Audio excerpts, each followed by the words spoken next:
Alhamdulillah nahmaduhu wa nasta'inuhu wa nastaghfiruh wa na'udzu billahi min shururi anfusina wa min sayyiati a'malina man yahdihillahu fala mudilla lahu wa man yudlil fala hadiya lahu asyhadu an la ilaha illallah wahdahu la syarika lahu wa asyhadu anna Muhammadan abduhu wa rasuluh la nabiyya wa la rasula ba'dahu.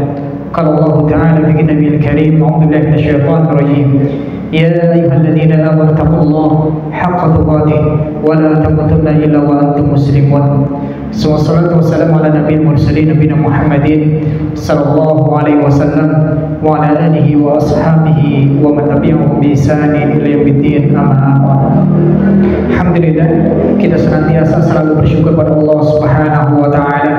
Allah Subhanahu wa taala kemudian memberikan nikmat-nikmat kepada kita semua sehingga kita bisa berkumpul di salah satu daripada tempat terbaik, di tempat yang dicintai oleh Allah Subhanahu wa taala, dan kita menjalankan daripada ketaatan kepada Allah Subhanahu wa taala. Salah satunya adalah dengan kita menghadiri daripada majelis ilmu, yang mana ini tentunya merupakan fondasi awal yang sepatutnya untuk diperhatikan oleh setiap kita kaum muslimin, karena dalam agama ini kita kenal bahwasanya tidak ada suatu amalan pun ataupun suatu ucapan pun kecuali itu harus dilandasi dengan ilmu. Sebagaimana yang disampaikan oleh para ulama, al-ilmu imam al-amal, bahwasanya ilmu itu adalah imamnya amalan-amalan ibadah. Wal amalu tabi'uhu, dan adapun amalan-amalan itu mengikuti daripada ilmu. Maka dari ucapan ulama ini kemudian kita bisa mengambil kesimpulan agama Islam itu dibangun di atas ilmu.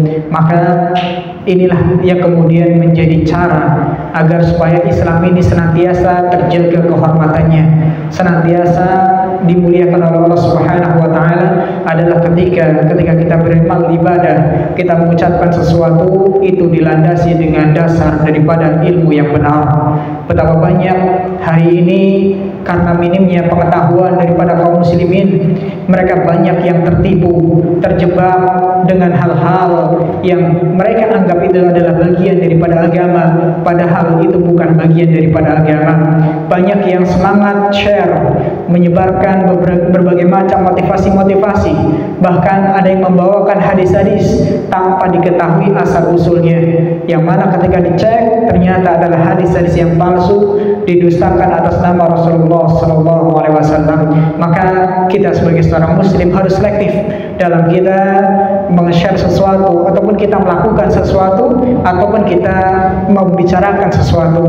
Semuanya harus dilandasi dengan ilmu yang sahih, ilmu yang benar, karena inilah kehormatan kita akan dijaga.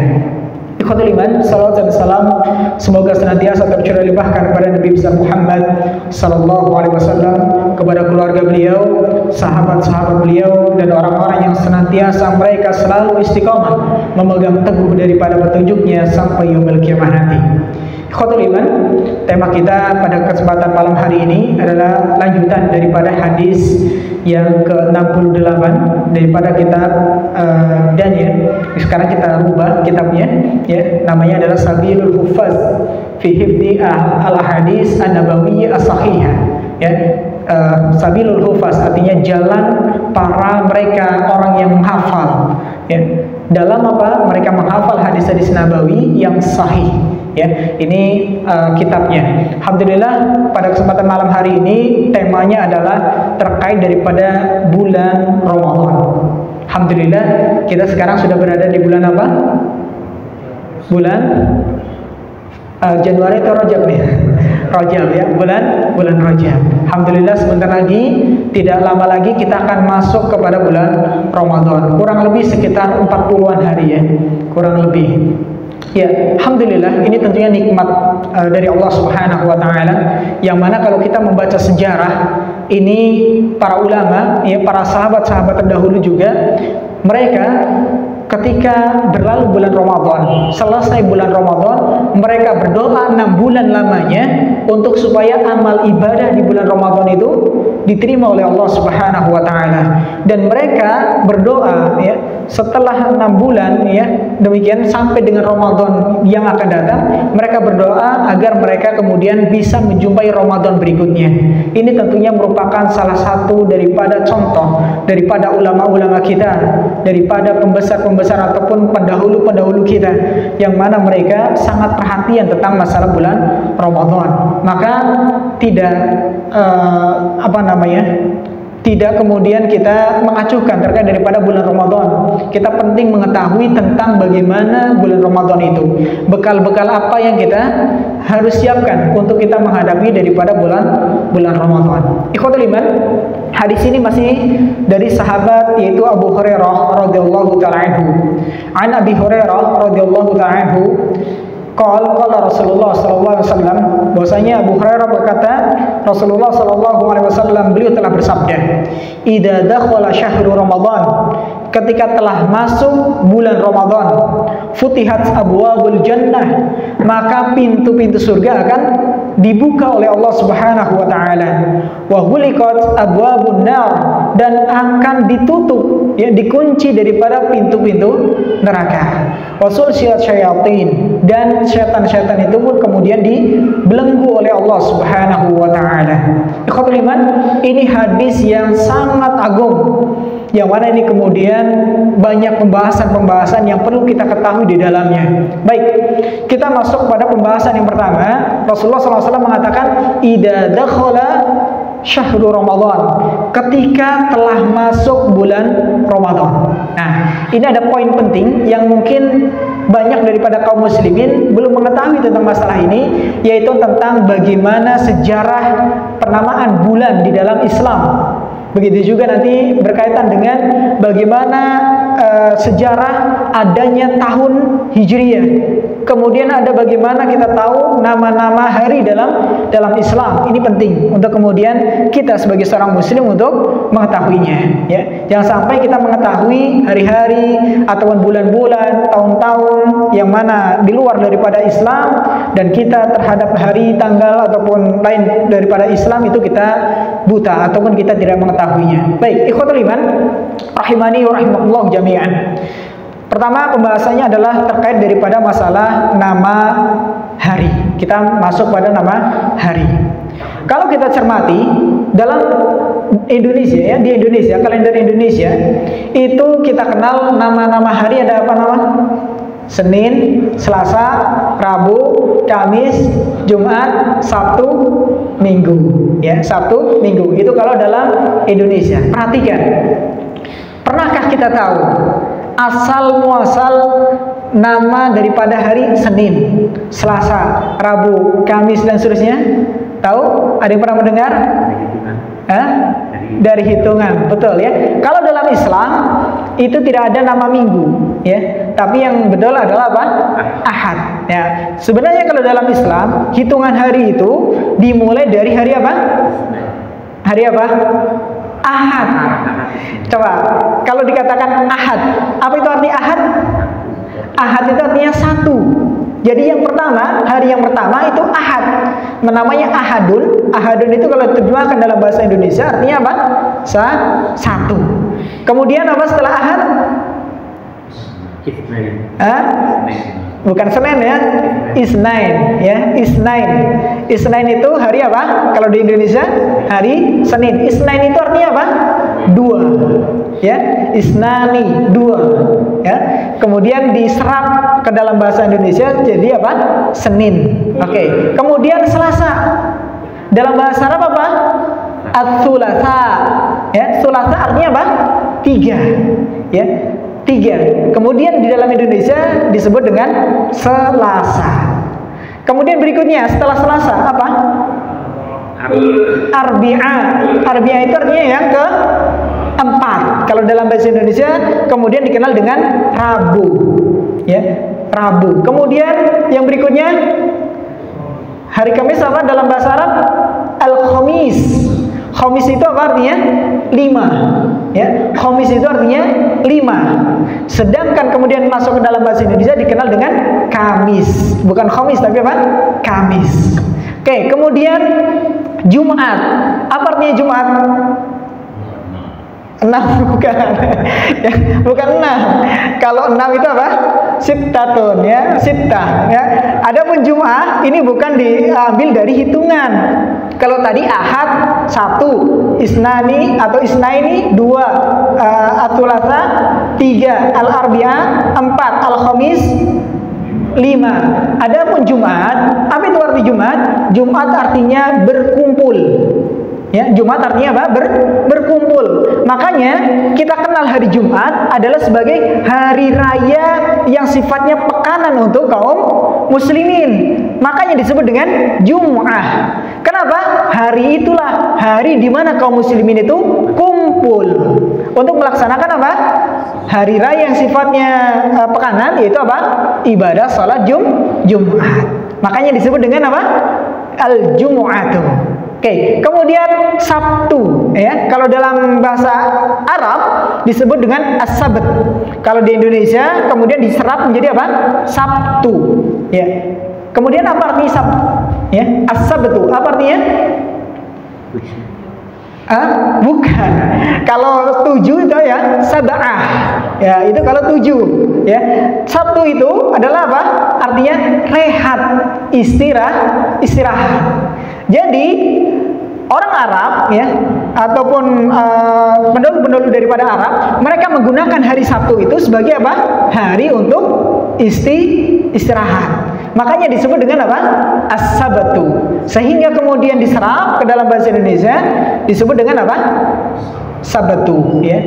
Ini kalau kita lihat bagaimana sejarah dan yang membedakan antara penamaan hari, ya, di Indonesia dan juga di Arab adalah apa? Hari apa? Ahad dan Minggu.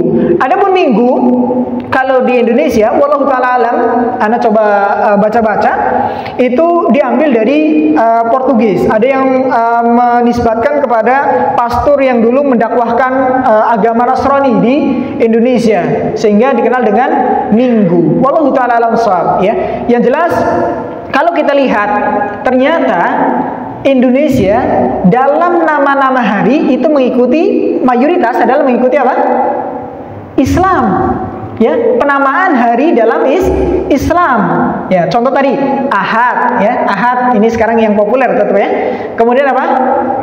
Isnain itu Senin, Ats-Tsulatsa Selasa, Al-Arbi'a Rabu, Al-Khamis Kamis, Al-Jumu'ah ikut, ya, Jumat. Kemudian apa? As-Sabtu yaitu Sabtu, gitu, ya. Kemudian yang membedakan tadi yaitu apa? Ahad, ya. Kalau di Indonesia dikenal dengan Minggu. Baik, ikhwatul iman, ini menandakan bahwasanya Islam di Indonesia itu pengaruhnya sangat besar. Sehingga kalau hari ini kemudian ada yang ingin memisah-misahkan antara Islam dengan Indonesia, ya, yang menganggap bahwasanya Islam itu tidak cinta NKRI, maka ini naudzubillah, dia tidak tahu sejarah, ya. Bagaimana ulama-ulama kita, bagaimana pendahulu-pendahulu kita, pejuang-pejuang kita, pahlawan kita di Indonesia, mereka mayoritas adalah orang Islam yang memperjuangkan nilai-nilai Islam, ya. Makanya sampai kemudian tegak negara Indonesia itu tidak lain, ya, salah satu adalah daripada jasa para ulama-ulama kita umat Islam terdahulu. Khotuliman, ini terkait nama-nama hari. Bisa dipahami, ya?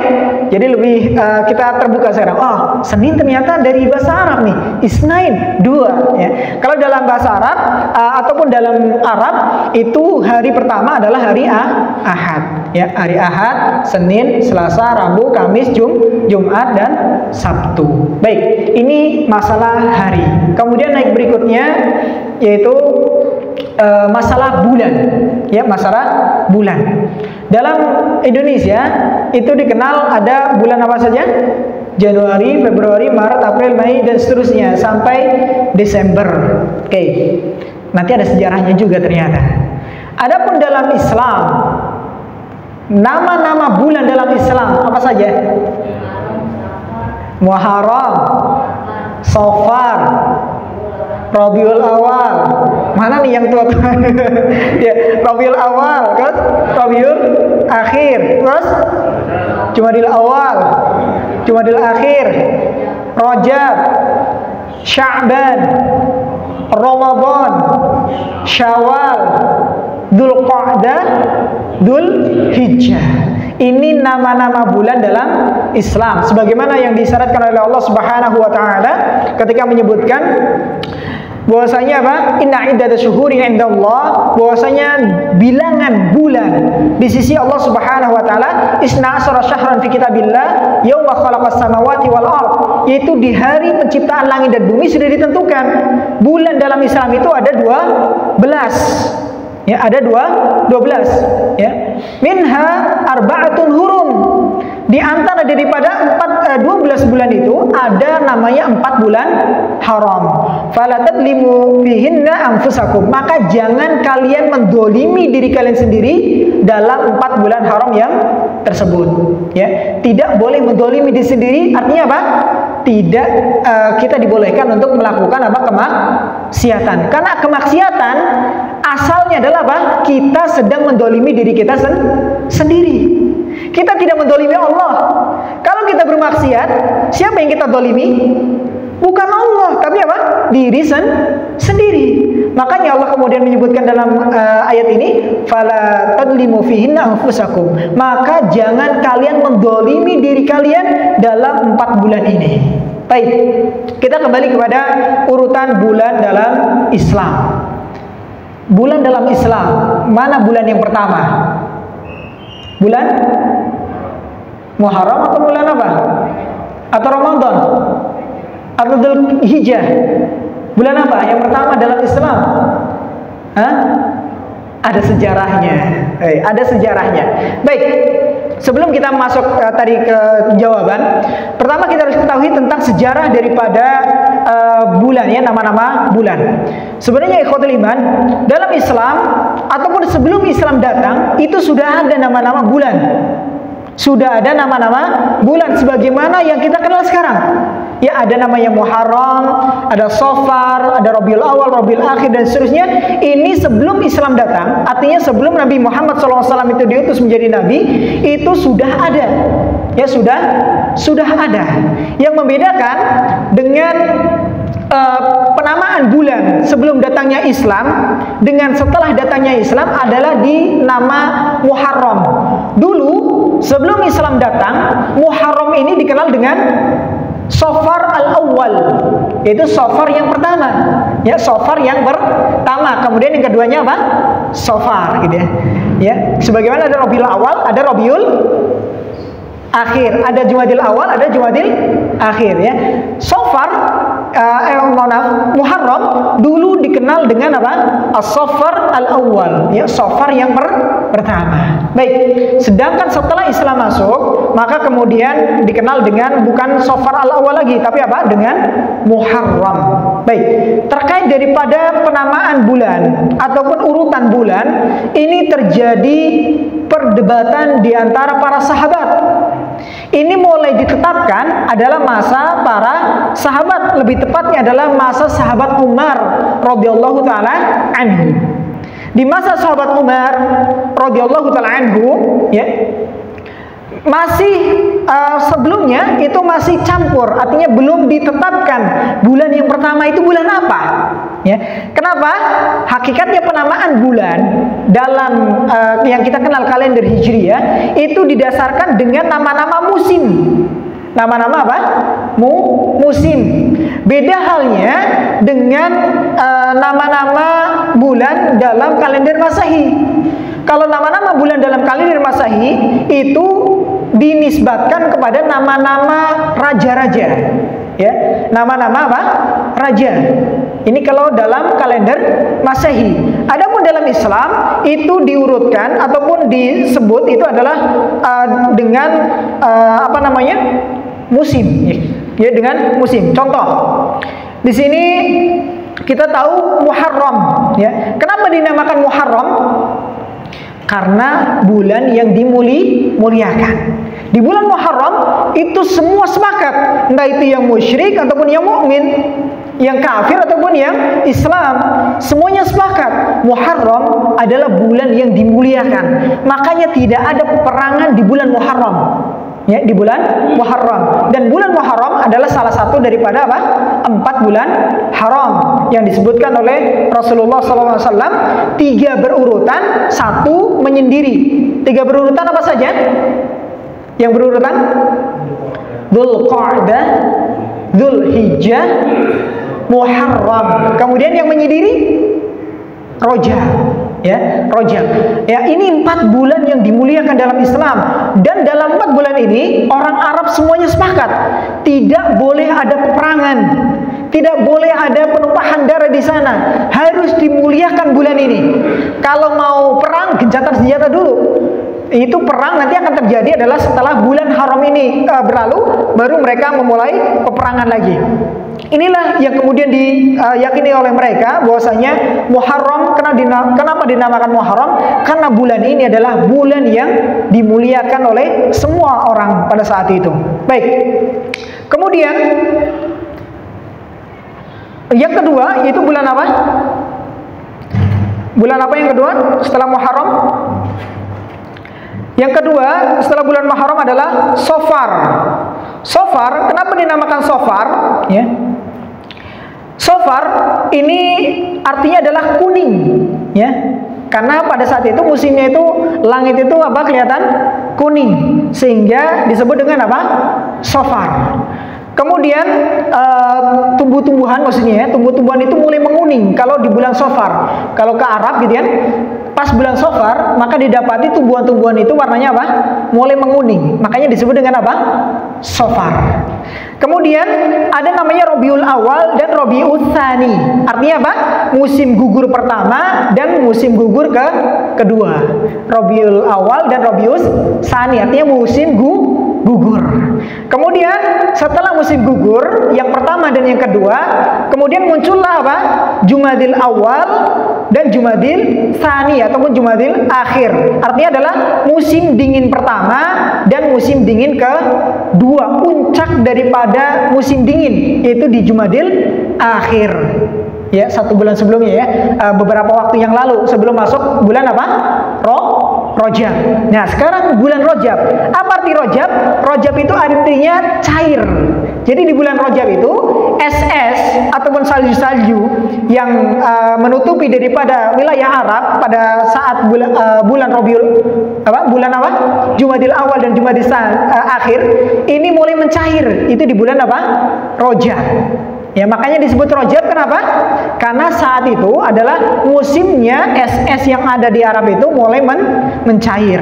Oke. Kemudian setelah Rajab ya, ada yang kita sebut dengan Sya'ban. Kenapa dinamakan Sya'ban? Itu artinya lembah ya, lembah. Orang Arab ini sudah mulai ke ladang untuk bercocok tanam. Ini di musim apa? Di bulan Sya'ban. Karena habis turun es ya, hujan yang lebat, kemudian es sudah mulai mencair, ladang-ladang menjadi subur sehingga disebut dengan apa? Sya'ban. Oke. Kemudian setelah Sya'ban bulan apa? Ramadan. Nah, kenapa dinamakan Ramadan? Ramadan itu artinya pembakaran, artinya panas. Makanya di bulan Ramadan itu mulai apa? Musim panas. Ini kalau di Arab. Jadi Ramadan itu sudah mulai musim panas di sana. Kemudian ya, setelah bulan Ramadan itu masuk apa? Syawal. Kenapa dinamakan Syawal? Itu peningkatan suhu. Musim ataupun bulan suhunya itu apa? Naik. Jadi kalau Syawal itu panas, mulai lebih panas daripada apa? Bulan Ramadan, mulai lebih panas. Karena ada peningkatan suhu di situ sehingga disebut dengan Syawal. Paham ya? Sehingga disebut dengan Syawal. Kenapa? Terjadi penaikan apa? Suhu panas. Kemudian setelah Syawal ya, puncaknya ya, panas daripada puncaknya panas adalah Dzulqa'dah. Ya, Dzulqa'dah ini panasnya luar biasa. Kalau umroh ya, tentunya umroh kemana? Ya, Haramain ya, jangan umroh ke Irak ya. Kalau umroh ke Irak Syiah ini. Baik.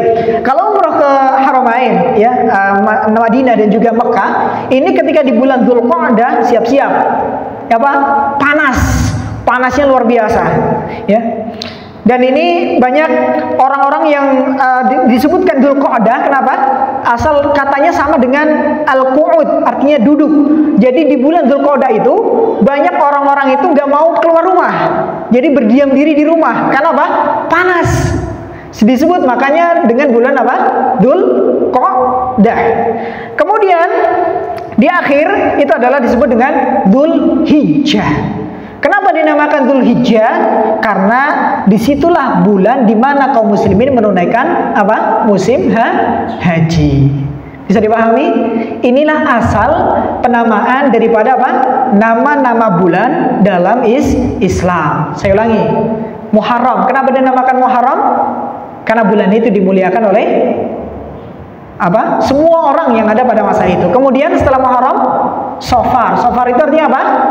Menguning, artinya sudah mulai mau rontok nih daun-daun ya, udah mulai menguning. Kemudian setelah Safar apa?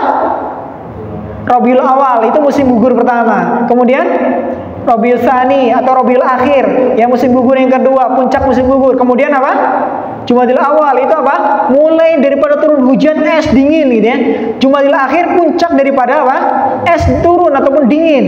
Kemudian Rajab itu apa? Es mulai mencair. Kemudian masuk bulan Sya'ban. Kenapa? Ladang-ladang mulai subur karena habis air itu es itu apa? Mencair. Kemudian setelah Sya'ban masuk Ramadan. Sudah mulai apa? Musim panas. Kemudian mulai naik suhunya yaitu di bulan apa? Syawal, sehingga disebut dengan Syawal. Setelah itu puncak daripada panas terjadi pada bulan Dzulqa'dah. Kenapa dinamakan Dzulqa'dah? Orang-orang pada suka duduk di dalam rumah, tidak mau keluar rumah, sehingga disebut dengan Dzulqa'dah karena saking panasnya. Kemudian dinamakan Dzulhijjah. Kenapa?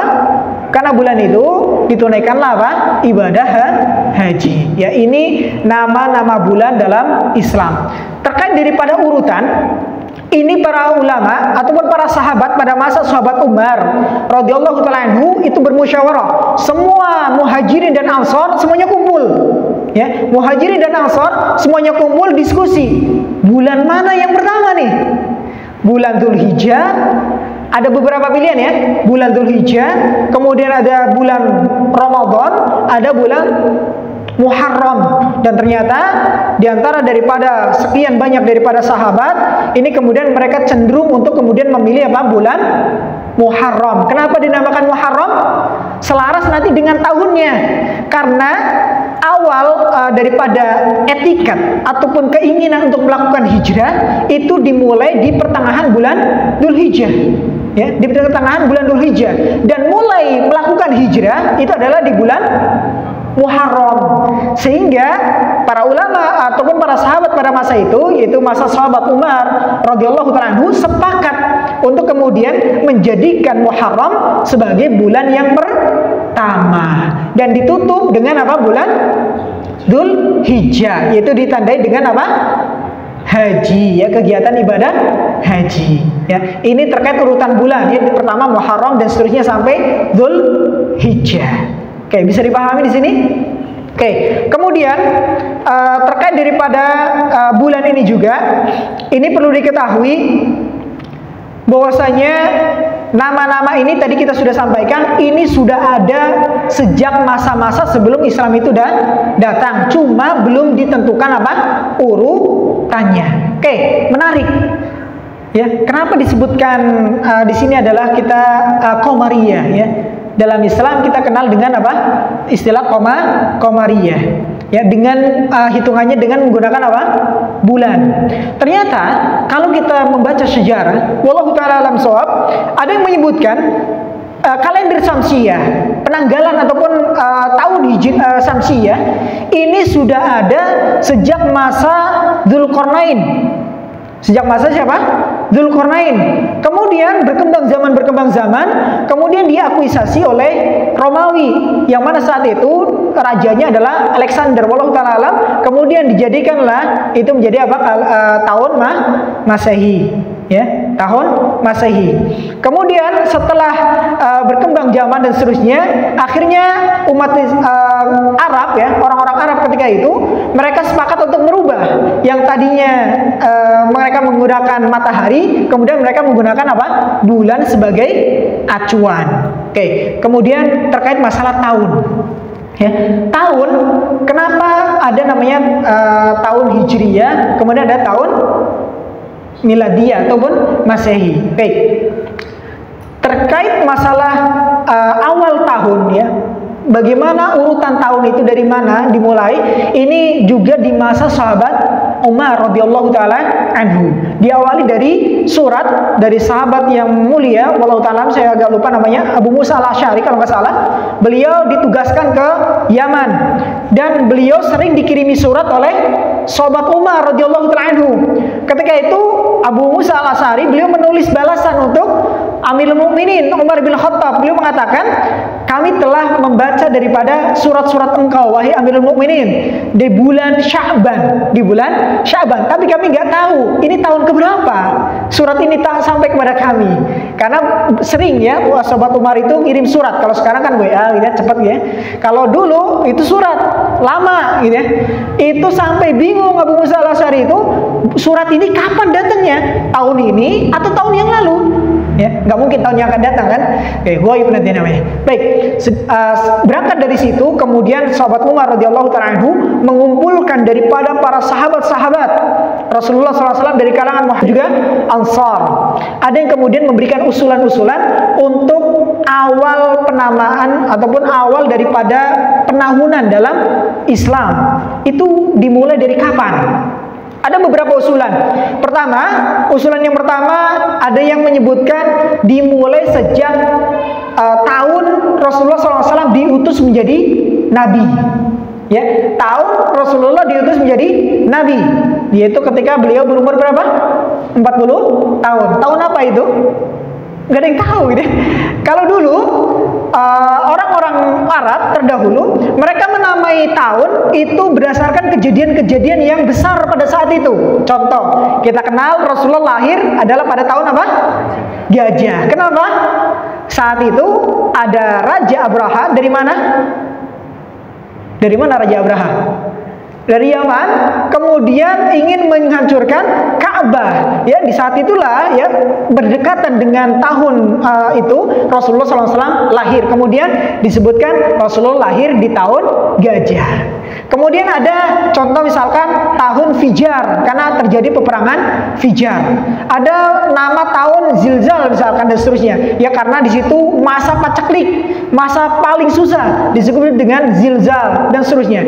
Jadi penamaan tahun sebelum era daripada sahabat Umar radhiyallahu taala anhu itu berdasarkan dengan apa?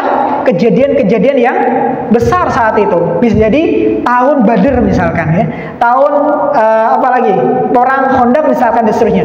Penamaan tahun ini berdasarkan kejadian-kejadian besar ya di dalam kejadian-kejadian yang mereka lalui. Kemudian membingungkan para sahabat, terkhusus di sini Abu Musa al-Asy'ari kemudian mengadu kepada sahabat Umar kemudian musyawarah dengan para sahabat yang lain. Ada yang mengusulkan tadi awal tahun untuk Islam itu adalah sejak diutusnya Rasulullah SAW menjadi apa?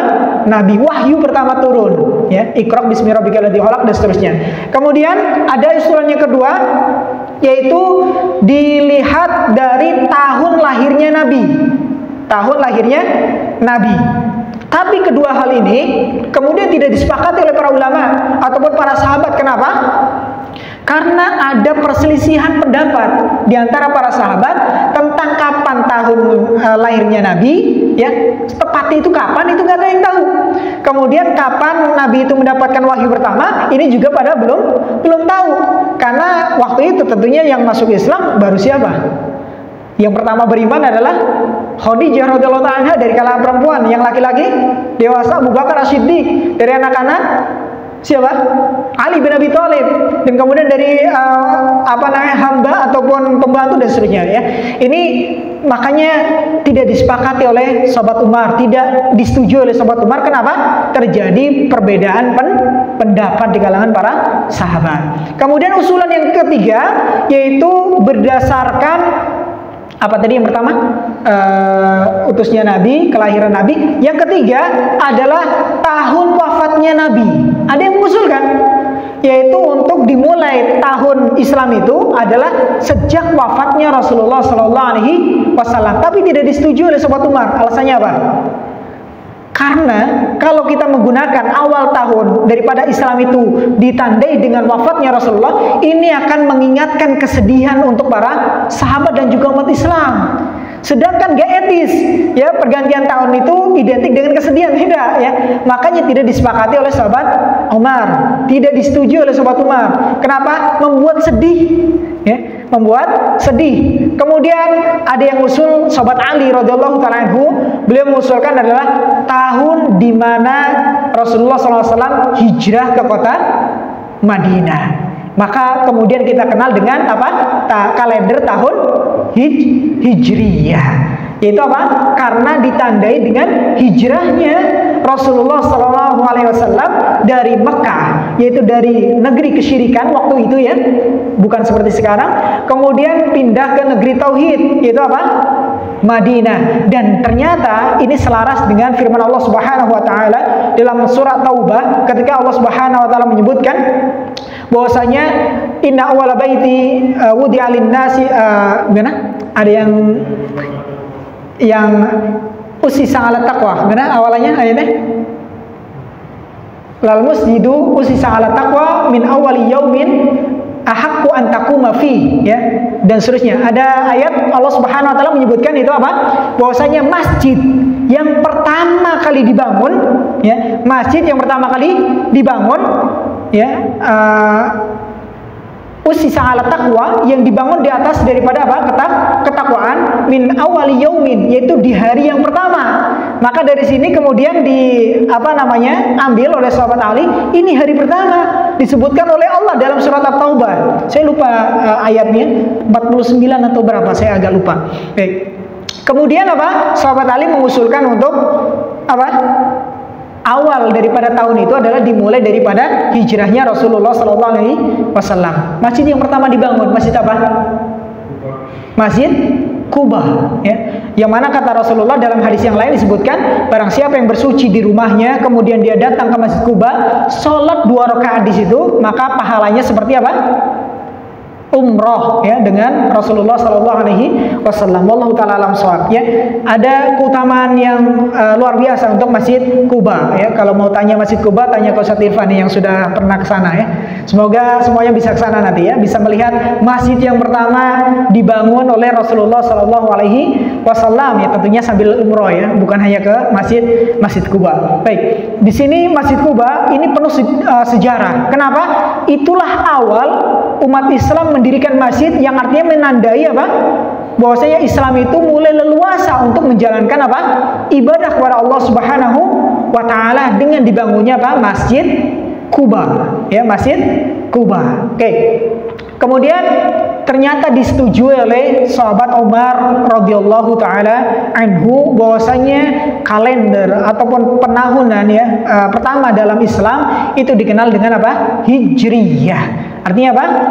Dimulai dari apa? Hijrahnya Rasulullah SAW dari Mekah menuju Madinah. Dan semua para sahabat ijma sepakat, itulah yang disepakati oleh kaum muslimin ataupun para sahabat daripada Muhajirin dan Ansar radhiyallahu taala anhum ajma'in, ya. Inilah sejarah tentang hari, kemudian bulan, kemudian juga terkait masalah tahun dalam Islam, ya, dalam Islam. Ya, semoga kemudian hal ini menambah daripada semangat kita untuk kemudian kita lebih pede dengan menggunakan kalender daripada Islam. Karena para ulama menyebutkan sepakat, ya, hukum asal. Ini saya katakan hukum asal menggunakan kalender di luar Islam, artinya kalender Masehi dan seterusnya. Ini para ulama mengatakan haram.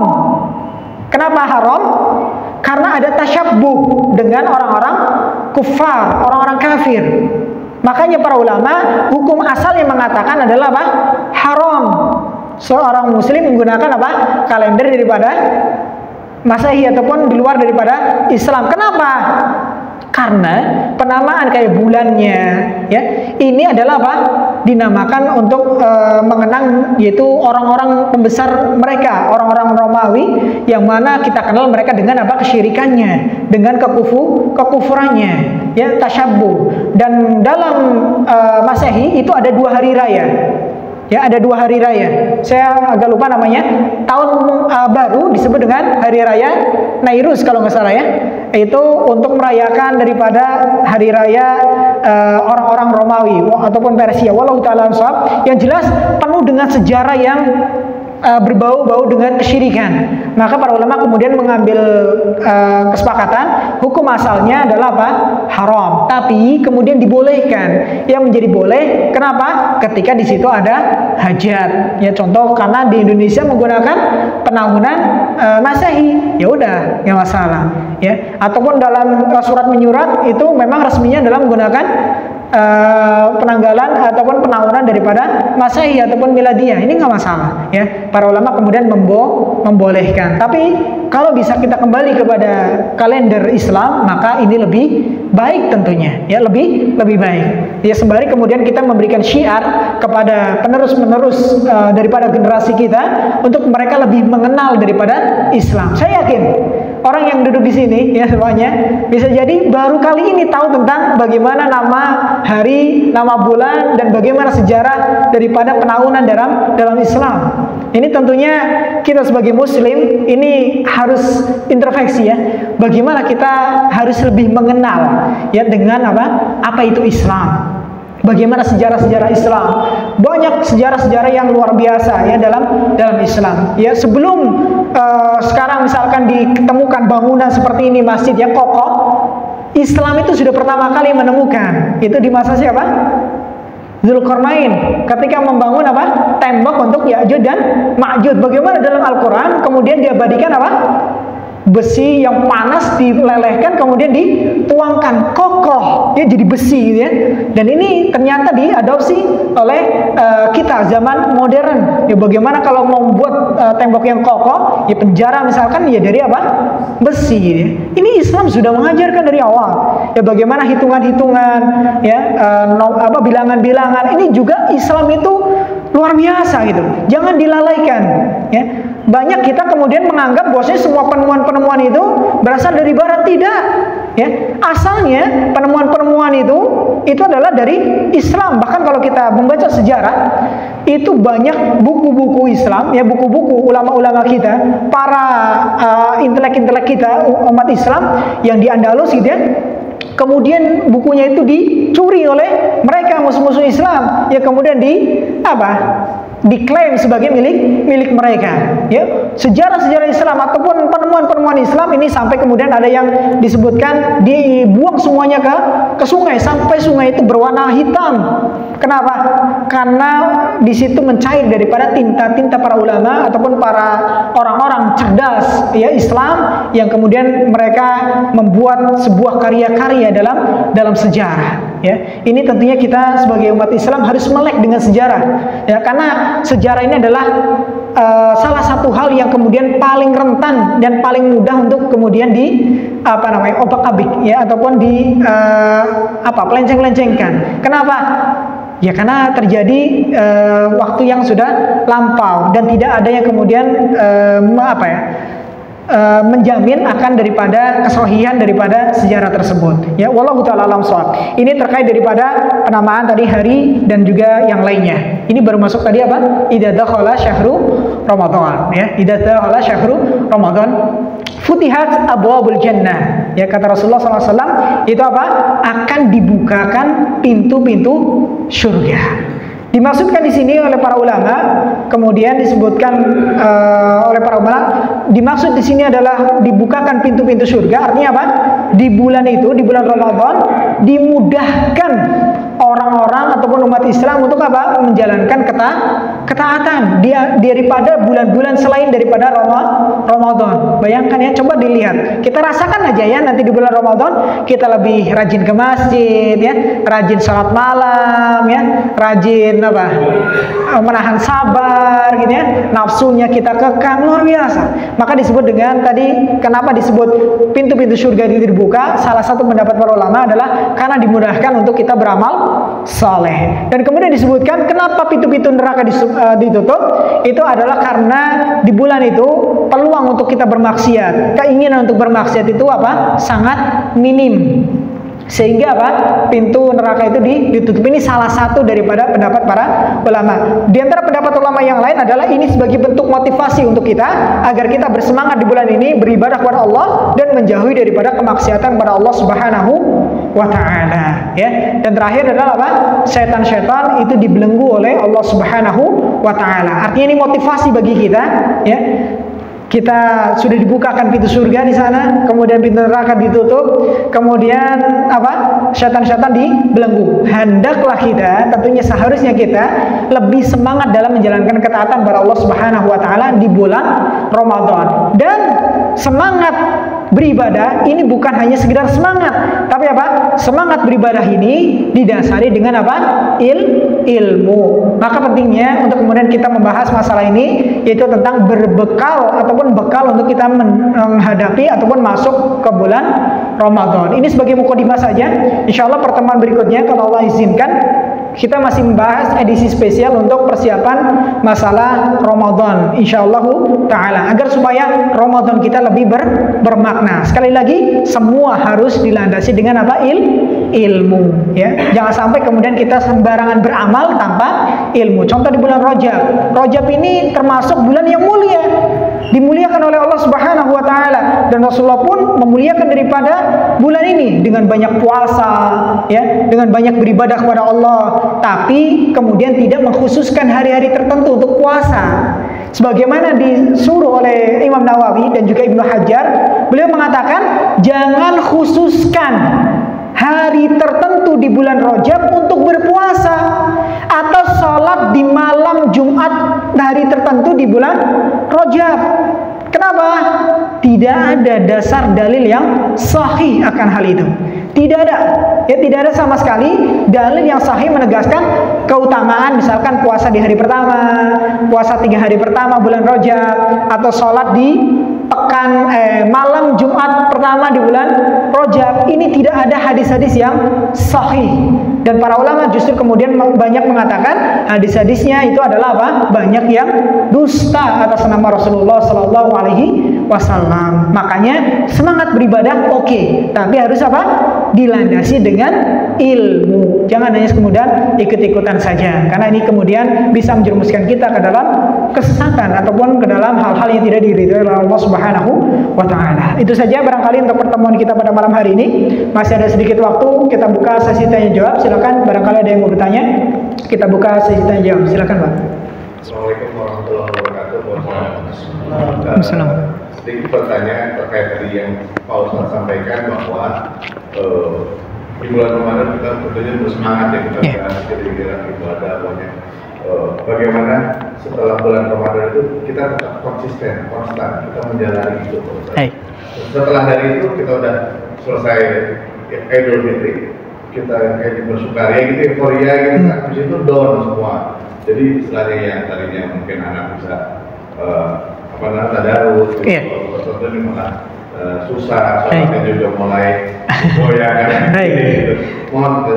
Baik, Masya Allah, ini pertanyaan yang sangat bagus ya. Bagaimana kiat untuk supaya setelah Ramadan itu kita tetap istiqomah ya dalam menjalankan ketaatan kepada Allah Subhanahu wa taala. Menarik di sini kalau kita lihat bagaimana syariat Islam kemudian mengatur yaitu ketika selesai bulan Ramadan, puasa di bulan Ramadan, kemudian Rasulullah mengatakan dalam hadis riwayat Imam Bukhari summa atba'ahu sittan min Syawal, yaitu kemudian mengikutinya dengan puasa 6 hari di bulan Syawal. Karena kasiyam dahr, maka dia seperti puasa 1 tahun penuh. Salah satu hikmahnya para ulama kemudian menyebutkan kenapa ada pensyariatan puasa bulan Syawal, dan di sini disebutkan kemudian mengikutinya, artinya berkelanjutan di situ, ya tidak jeda terlalu lama, gitu ya. Ini adalah apa? Tujuannya agar supaya menjaga apa? Semangat daripada kaum muslimin ketika setelah berhari raya untuk apa? Terus beribadah kepada Allah Subhanahu wa taala. Makanya ada syariat sunnah yaitu puasa apa? 6 hari di bulan Syawal, ya. Kemudian kalau kita lihat kiat yang lain yaitu bagaimana yang dilakukan oleh para sahabat, sebagaimana kita di awal tadi menyampaikan, para ulama kemudian berdoa, ya, 6 bulan lamanya setelah Ramadan selesai, 6 bulan setelahnya para ulama, para sahabat kemudian berdoa agar supaya apa? Amal ibadahnya yang dia lakukan di bulan Ramadan itu diterima oleh Allah Subhanahu wa taala. Ini kemudian bisa menjadi apa namanya? Pengikat, ya, untuk kita terus ingat bagaimana amal ibadah kita selama di bulan Ramadan. Kemudian 6 bulan berikutnya berdoa agar supaya apa? Kita supaya sampai lagi di bulan Ramadan. Ya, ini menjadi pengingat terus Ramadan akan datang nih. Terus ya semangat dalam beribadah. Ini salah satu kiat yang dilakukan oleh para ulama. Dan kemudian tentunya kiat-kiat yang lain ini penting untuk kita jaga adalah apa? Ya kita berusaha untuk terus menjalankan berbagai macam ketaatan pada Allah. Kenapa? Kita beranggapan bahwasanya ciri daripada amal ibadah itu diterima oleh Allah adalah ketika amal ibadah itu melahirkan amal ibadah-ibadah yang lainnya. Sebagaimana para ulama kemudian menyebutkan min alamati qabulil hasanat al hasanatu ba'daha, ya. Termasuk ciri diterimanya daripada amal saleh, kebaikan seseorang, ibadah seseorang adalah apa? Ketika kebaikan itu melahirkan kebaikan yang lainnya. Ini tanda amal ibadah kita diterima oleh Allah. Tapi kemudian sebaliknya tentunya ketika kita bersemangat beribadah, ya, bagus ibadah kita, gitu, tapi setelahnya ternyata kita kembali lagi kepada keburukan-keburukan, menganggap bahwasanya ibadah itu hanya di bulan Ramadan. Itu salah satu ciri apa? Ibadah kita di bulan Ramadan tidak diterima oleh Allah Subhanahu wa taala. Ya, maka cara untuk kita mengetahui ibadah kita diterima atau tidak, coba lihat bagaimana selanjutnya. Apakah setelah itu game over, selesai? Tidak, ya. Kalau umat Muslim ataupun Muslim yang sejati, dia terus menjaga dirinya. Kenapa? Sekali lagi, kita juga tidak tahu kapan maut akan menjemput kita. Maka siapkan bekal terbaik kita. Itu apa bekal terbaik? Taqwa. Wa tazawwadu fa inna khairaz zadi taqwa. Berbekalah karena sebaik-baik bekal adalah ketakwaan pada Allah Subhanahu wa taala. Takwa itu artinya apa? Kita menjalankan berbagai macam ketaatan pada Allah dan menjauhi segala macam daripada bentuk kemaksiatan pada Allah Subhanahu wa taala. Kiat yang lain contoh ya banyak hadiri majelis ilmu, Pak. Karena akan diingatkan terus ya tentang bagaimana keutamaan ibadah ini dan seterusnya. Insyaallah kita akan selalu dijaga. Kemudian pilih teman yang baik, Pak. Jangan memilih teman yang buruk karena teman itu bisa menarik kita kepada sesuatu. Kalau teman kita baik, maka kita insya Allah akan terbawa kepada kebaikan.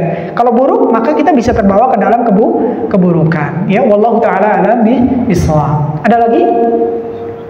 Ya, silakan, Pak. Berkaitan dengan kemuliaan bulan Rajab kan supaya memperbanyak puasa. Iya, memperbanyak puasa. Pernah saya dengar bahwa puasa 10 hari pertama di bulan Rajab itu puasanya hadisnya lumayan. Puasa 10 hari pertama selama 10 hari pertama di bulan Rajab itu hadisnya lumayan. Baik, yang jelas ini sudah disimpulkan oleh para ulama. Salah satunya tadi kita sebutkan Imam An-Nawawi dan juga Imam Ibnu Hajar Al-Asqalani. Beliau berdua mengatakan mengkhususkan puasa, meyakini kekhususan puasa di salah satu hari ataupun beberapa hari di bulan Rajab, ya, dengan meyakini ada keyakinan apa keutamaan-keutamaan dan seterusnya, ataupun ada syariat ketentuan bahwasanya ada puasa sehari atau 10 hari tadi disebutkan, ini tidak ada yang sahih hadisnya. Tidak ada yang sahih. Ini mereka pakarnya ilmu hadis.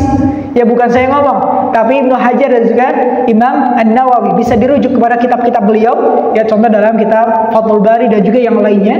Mereka mengatakan tidak ada satupun hadis yang sahih tentang kekhususan daripada puasa pada bulan Rajab. Tapi yang ada umum. Sahih hadisnya itu apa? Rasulullah SAW itu memperbanyak puasa pada bulan Rajab. Umum, tidak ada khususan 3 hari pertama, 10 hari pertama, ya, ataupun hari-hari tertentu. Ya, ini kita berlakukan secara umum, ya, entah itu mungkin dengan puasa Daud, ya, puasa Senin Kamis, puasa Ayyamul Bid, dan juga yang lainnya. Ini boleh-boleh saja. Tapi sekali lagi, kalau sudah mengkhususkan 3 hari, 10 hari, ini tidak ada hadis yang sahih. Ya, wallahu taala a'lam. Ya, ada lagi terakhir mungkin? Ya, silakan. Bulan puasa kan biasanya ibadah yang umum itu dilakukan salat tarawih. Salat tarawih, nah. Itu kan mungkin di masjid yang dekat dengan kita itu banyak. Kami merasa bahwa banyak hal-hal yang tidak tidak secara sunnah dilakukan oleh para sahabat. Tapi kita memilih masjid yang lebih jauh itu boleh. Baik. Ini terkait masalah salat tarawih, nanti ada pembahasan khusus sebenarnya, ya. Bagaimana terkait masalah salat tarawih. Kalau tadi disebutkan tidak sesuai dengan sunnah, dari segi apa dilihatnya?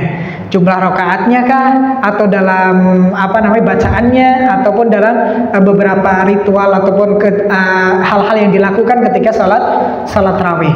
Ya, wallahu ta'ala alam shawab. Ini tentunya kita sebagai thalabul ilm, ya, maka kita harus cermat mengetahui tentang apakah amalan-amalan itu kemudian harus kita jauhi ataupun tidak, dan seterusnya. Tapi kalau saya sendiri mengatakan, kalau tadi pertanyaannya kita milih masjid yang jauh atau seperti apa?